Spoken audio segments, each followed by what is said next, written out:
నిన్నే నా కోసం పంపించాడేమో బ్రహ్మ నడిచేది నా ఇంటి దీపమా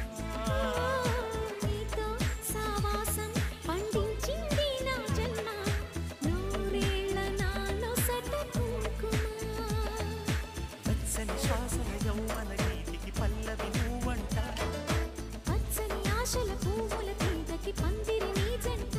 మనవిగి కౌగిలి తన కోవెలని కొలువుని పువ్వాలని చేరింది అయ్య బాబోయ్ చేరింది ప్రేమ తొలిసారి నిన్ను తాకి ఆ ప్రేమించిన మనసిచ్చిన నమ్మ ప్రియ నేస్తమా ఇలా ఉన్నాయి